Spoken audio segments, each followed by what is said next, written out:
our psyche has this beautiful process of projecting what we need out there so we can kind of see our mind in everyone and every experience in our life. And so if we learn to see that it's a mirror, not a separate experience that you're trying to battle with, then you pull back that locus of control. And I think that's the key, is that everyone wants to get back in control of their life. When you're triggered, it feels very chaotic, and you want to just get that control again.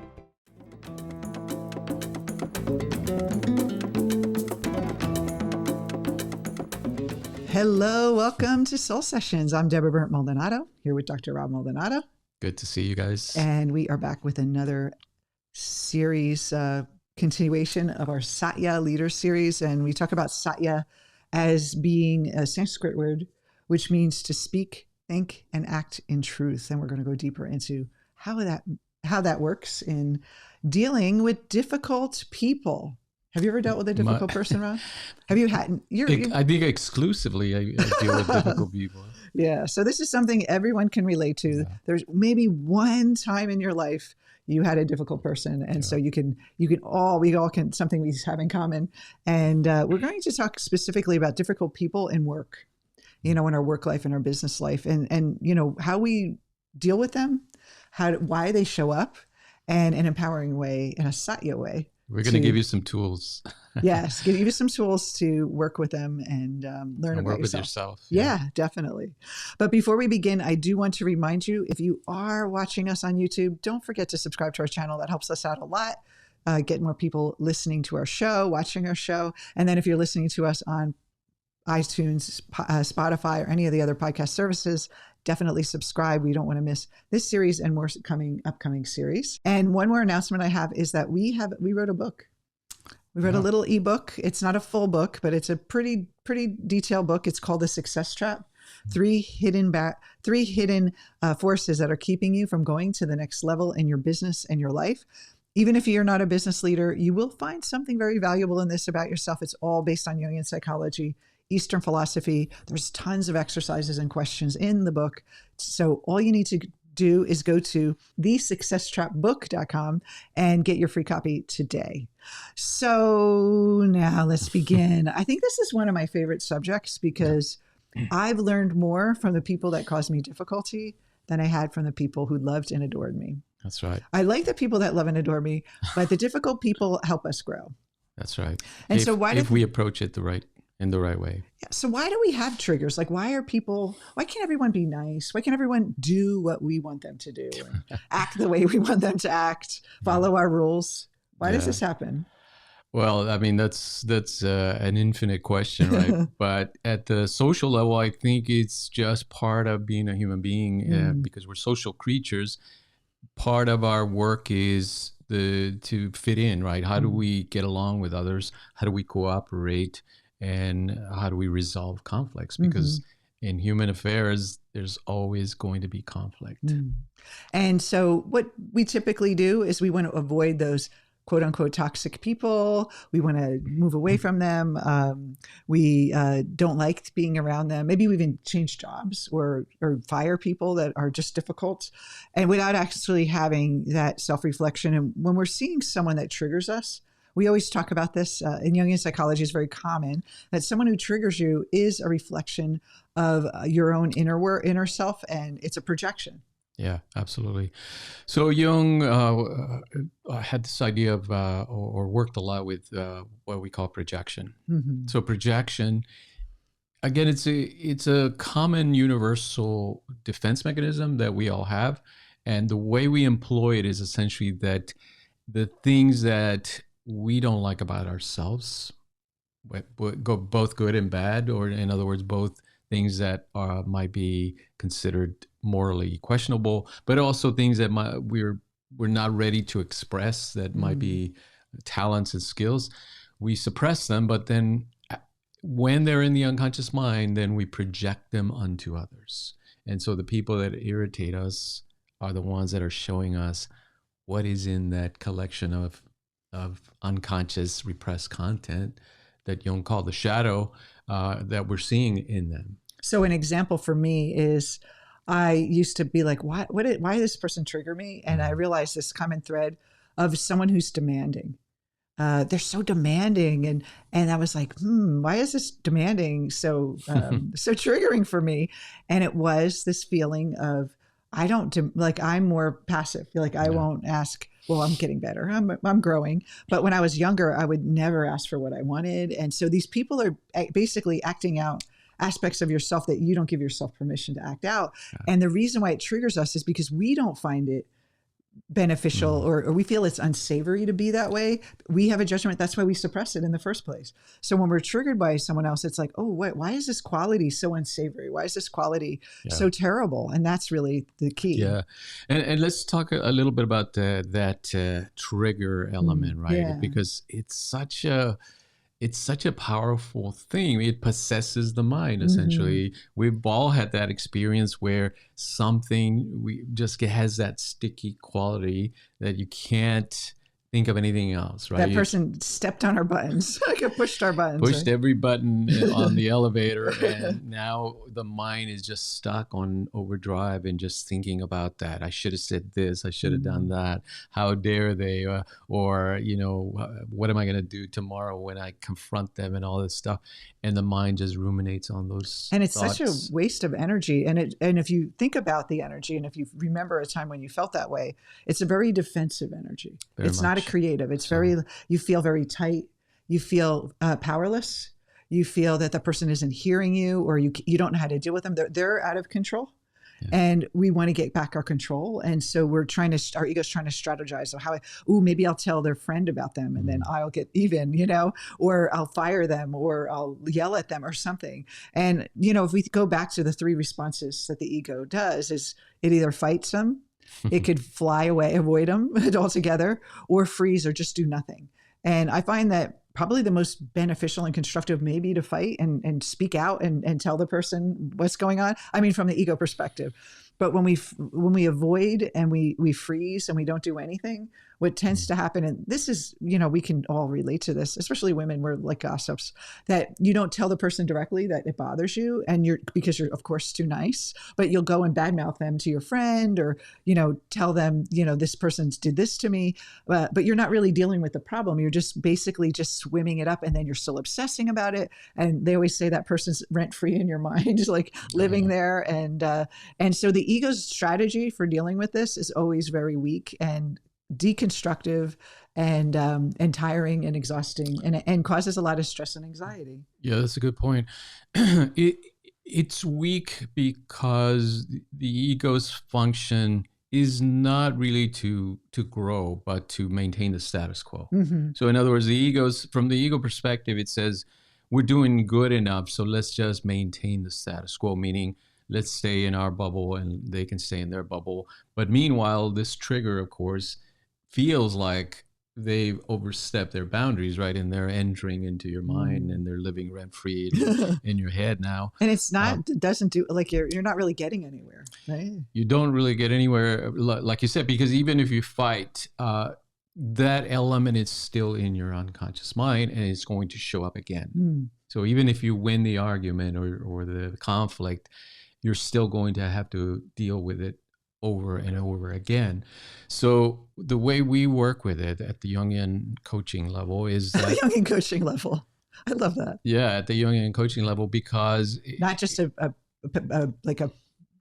advice level, right? Not at the advice level and not at the therapy level, because there are therapeutic ways of dealing with that too. But in the coaching model that uses the Jungian approach to this is a great opportunity because what's coming up is precisely the unconscious content that you need to see. In other words, the reason it's unconscious is because you had to push it away. It threatens the persona that you've created, and therefore it cannot coexist with the persona. But the trigger and the individual that's triggering you is doing you a great favor. The trigger is allowing the unconscious content to come up to the surface because you're feeling it, you're experiencing it. The only problem is that you're projecting it. You think that person is the one that's triggering me, but it's really coming from the inside, because nobody can make us angry. Nobody can make us that kind of disturbed, upset feeling without our participation in it. Yeah, that's true. Like if you're feeling something, it's you. I mean, there's people that we can look at and say, I don't want to be a serial killer. I don't want to be this kind of people. But if they're triggering you, then there's something there, and it might be your serial killer, but what does that pull from you? Why does that trigger you? And you can learn from that. I was telling you a story before we recorded this, and it's really funny. Like we always say to our clients that that person who triggers you is your best friend. And so I was telling a story to one of my colleagues in one of the masterminds I was in, and I was telling her the story of this client that triggered me, and I was like, yeah, and this happened, and I said, but you know what? She was my best friend. And she said, oh, your best friend did that to you? And I'm like, no, not literally. I said, but we call them the best friend because it is, they were giving me so much to learn about myself. And through that, like we always say, when people talk about the unconscious, I don't think everyone gets that it's not conscious. Like the unconscious is not conscious. Especially when we have insights with people and they're like, I don't think that has anything to do with me. Like, well, it's not conscious. And so the only way we can see what's not in our conscious level awareness is through projection. Our psyche has this beautiful process of projecting what we need out there so we can kind of see our mind in everyone and every experience in our life. And so if we learn to see that it's a mirror, not a separate experience that you're trying to battle with, then you pull back that locus of control. And I think that's the key, is that everyone wants to get back in control of their life. When you're triggered, it feels very chaotic and very like you're trying to herd cats or something. And you want to just get that control again. Absolutely. And this other phenomena related to the trigger is that it feels very much like it's out there, that it's that person that is triggering you or the situation or the circumstances. What is happening there, that if you buy into the projection, you're losing your power. That locus of control that you mentioned, that's an internal, you want an internal locus of control, not an external one. When you're projecting, you're essentially saying there's an external locus of control that is acting upon me. And so you're giving your power away. The only way you can take it back is to accept that it's arising from you, or that you're participating in it through your projection of unconscious content onto that person. It's a good visual. It's like when someone's triggering you put them up on a pedestal. And usually we put people on pedestals that we admire because that's also a trigger, but we feel smaller than that. And it feels like a big problem, or they have power over us. And there are some people that are authority figures that can trigger us, and they do have some sort of authority, but no one has authority over your mind. Like you can take control over your mind. I mean, Viktor Frankl talks about that all the time in his book, is that you're in a terrible situation, that you always have the power how to choose that situation and how to deal with it. So next time someone's triggering you, be like, oh yeah, you're putting them up on that pedestal there. And that'll quickly help you be like, I don't want to put them on a pedestal. We think we're pushing them below us, and like, oh, that person is not as nice as me, or not as good as me, or not as kind as me. And it's like, no, you're making them more important than you. You're giving them so much power. And the only way to really be free is to reclaim that power. Right. And I think the thing, we're going to talk about some Eastern philosophy with this too, because there's really higher ways to deal with difficult people. And a Satya leader is always speaking, acting, and thinking from truth. So when we project, we're not seeing the truth. We're seeing that person's out there and not in us. When we start bringing back the projection, we start to see who we really are. And we have that self-knowledge that we can then move forward and do something more powerful. That's right.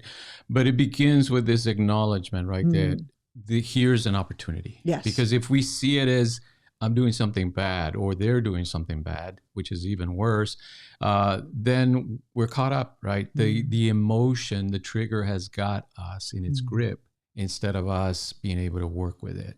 So how do we untangle ourselves from that powerful emotion?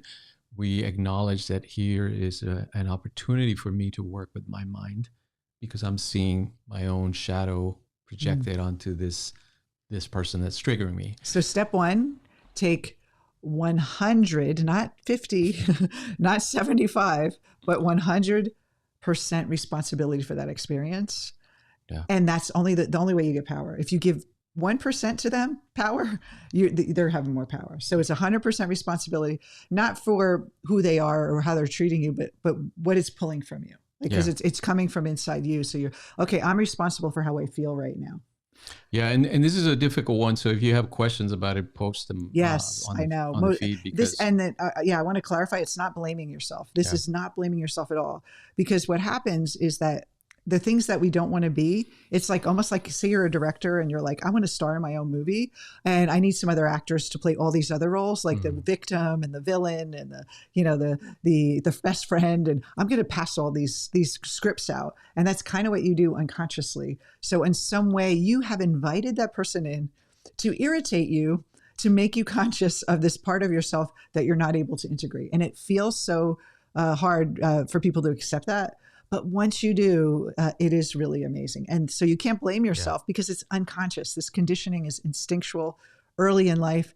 So it's not like you chose them consciously to irritate you. It's like, it's almost like your psyche is doing you a favor by bringing these people in. Don't you think? It's kind of like, it's a gift, even though it's kind of covered up in poop. It's a gift. You just got to dig it out. and like Hala says, the thing is not the thing. So often the trigger is not really what you're working with.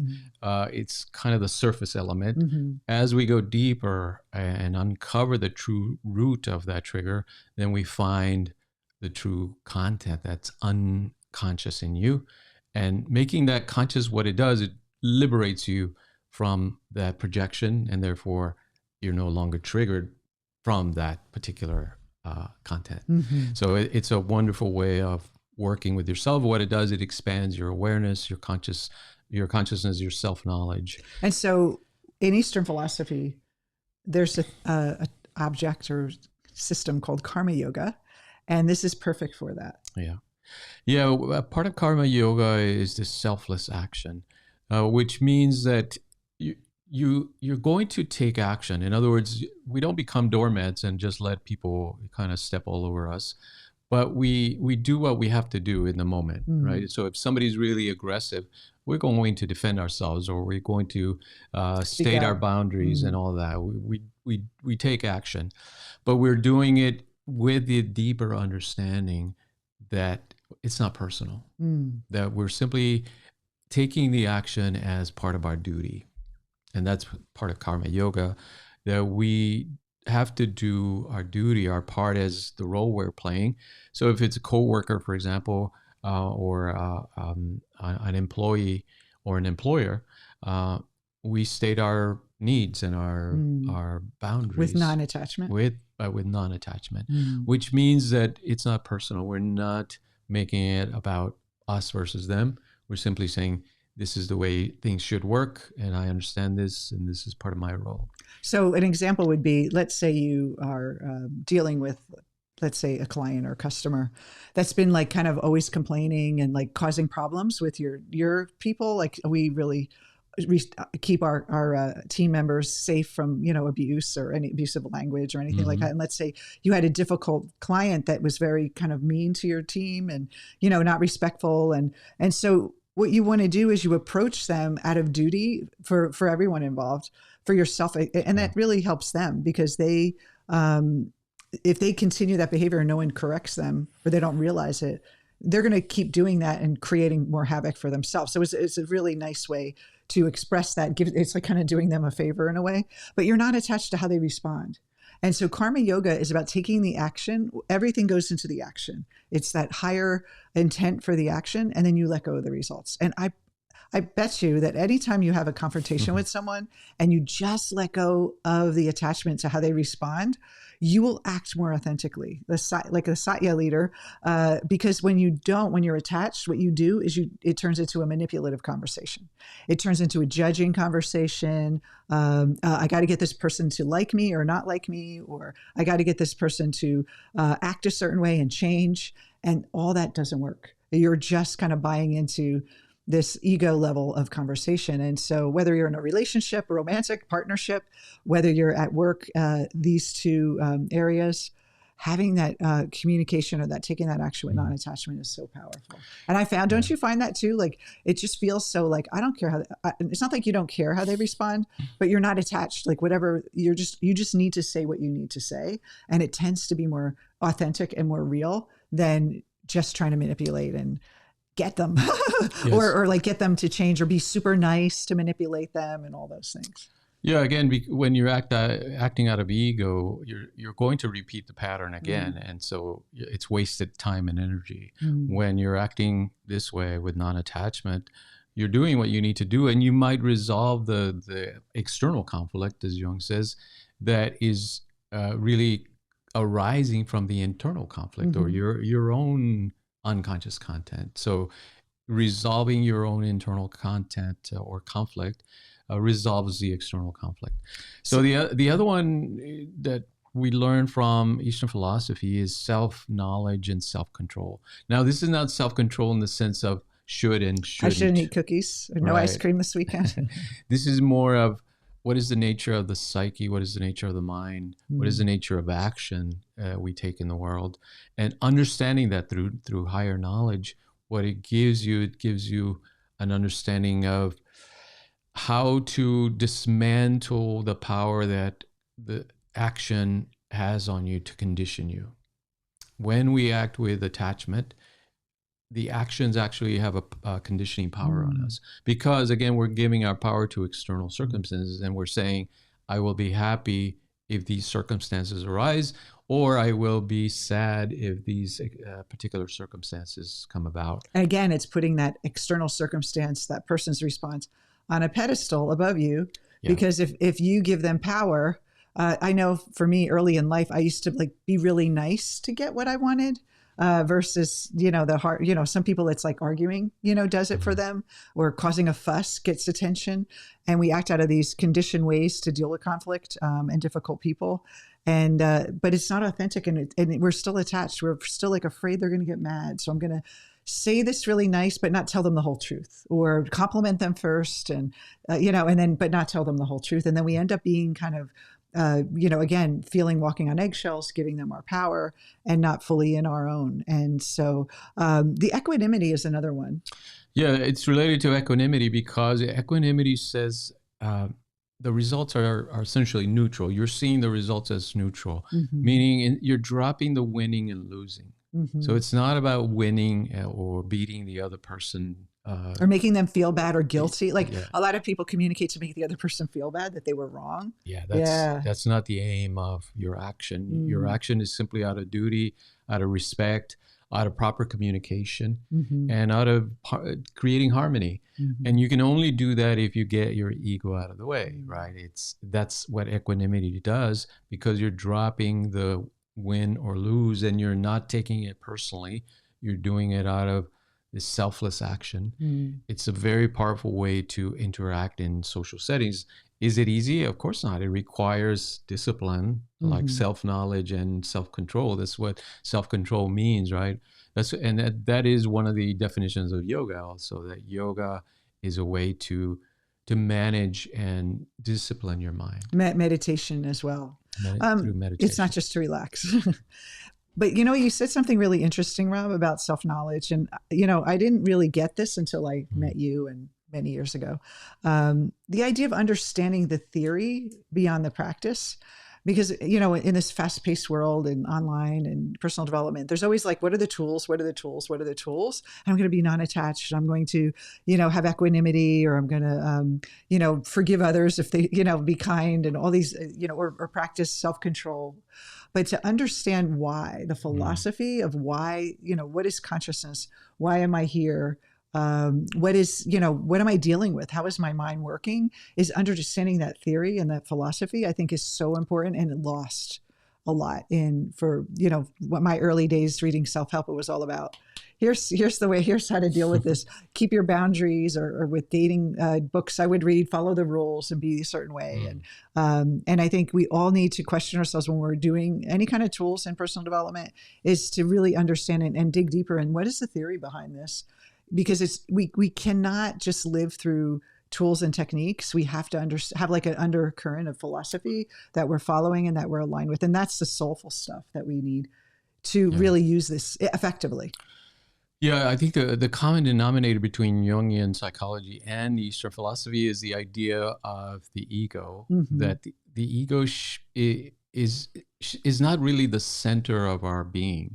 The ego is a function of our mind, but it arises as a function to give us this self-identity, but that it's a temporary self-identity. It's like an individual experience of this kind of world that we're in, right? Yeah, and it's only designed to help us survive early on, and then to establish our persona, kind of our self-identity in the social setting.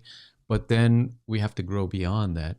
And that's really what's lost in Western psychology, is that there is no real psychology except Jung's psychology that teaches us what is that developmental stage that goes beyond the ego. Yeah. And so people remain stuck in this ego, and they think, well, all I can do is perfect it, right? And make my persona a better functioning persona. And that's the aim of most people, that they're simply augmenting the persona instead of trying to transcend it. Or using shadow work as kind of like a part of another like technique for, dealing with your emotions or dealing with projections. But there's nothing else after that. And you really want, the shadow work is just the entry point. And you don't want to do that alone or teach that alone or experience that alone without really going to the next developmental stage, which is, Jung said the shadow work is the apprentice piece, and working with the archetypes and the collective unconscious and the second individuation, basically away from the ego, is the masterpiece. And you don't want to give away the masterpiece. You don't want to just do the apprentice work and forget mastery. And that's what this work really does. And I do think that, the reason we came up with Satya is because we were trying to find a term that really spoke to both Jung and Eastern philosophy. And the idea that when you speak and act and think through truth, it is understanding the higher knowledge. What is consciousness? And then understanding our personal psychology, and then being able to effectuate that transformation and have that transformation, but actually be effective in the world and do something bigger with our life and live our purpose and feel aligned and have meaning. And I think Satya is the path. And to have that kind of state of mind is actually very powerful. Absolutely. And the other common denominator is the self. Both Jung and Eastern philosophy, the aim is this movement towards the self. Some people call it the true self, but it is the essence of who we are. And it is not the ego. It is not the persona, right? It's not your personality. It's not what you do, your job and all this stuff. These things are important, and we need to work with them and understand them. But the true self is the aim of our life. The Satya leader. All right. Well, we will see you next week for another enticing episode. We hope you enjoyed this today. We hope you find a difficult person to work with this week and try this out. Listen to the recording again and take notes and say, all right, I got it. And you know what? I find that a lot of people, when they look for a difficult person, they're like, I didn't have any difficult people this week. When you look for it, it doesn't show up. So be open to this as an opportunity always to know yourself and grow. And every single time that difficult person shows up, I'm like, ooh, this is really talking a lot about me. It says more about me than it does about you. So, and can I just summarize the absolutely. The tools? Yeah. So the first step is to acknowledge that this is an opportunity, right? To see this irritation or this trigger as an opportunity. Then you can approach the feelings that arise. What is it? Is it anger? Is it frustration? What do you see in the projection? A good question to ask yourself is, what exactly bothers me about this person or what they did? What's so triggering? Yeah. And I usually say, what are 3 qualities that they possess in that moment? And we know everyone has good qualities too, but you always want to say, what is that? What are those triggering qualities? And how do I avoid being like that? Yes. Then you acknowledge that those aspects are part of you or your psyche, right? They might be unconscious, but that you've repressed them in yourself. And as you acknowledge those emotions, they become integrated. So this is an emotional integration model. What it does, it gets you to reintegrate these emotions into your conscious mind so that they're no longer causing havoc from the shadow by being projected onto others. They're not playing out in other people out there, and where you feel out of control. Now you own it, and then nothing can bother you. I always say to people, a lot of my single clients, when we work with relationships a lot early in our career, I would say, if someone told you you were fat and you're thin, you wouldn't be affected by it. You'd be like, that person's crazy. So it's the same thing. It's like what you believe about yourself. If someone tells you something that triggers you, there's some part of you that believes it. And so it's like knowing you're titanium. If you don't believe anything other people's opinions of you, and you really decide for yourself who you are, who you want to be, how you should act, and it's such an empowering place to be. And then the third step is really that complete integration, where now you can decide in a conscious way how you want to kind of fill that space that was taken up by the projection.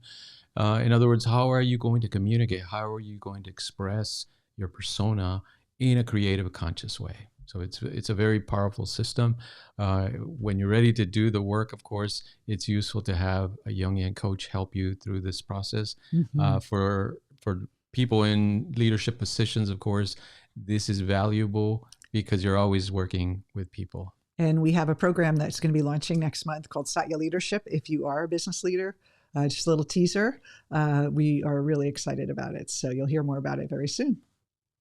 Take care, everyone. Have a wonderful rest of your day. And don't forget to subscribe if you're watching us on YouTube or on iTunes or Spotify. We want to have you hear us every week if you can, and share this podcast with a friend. Check out the show notes for the information on the ebook, and we'll see you next week. See you soon. Bye-bye.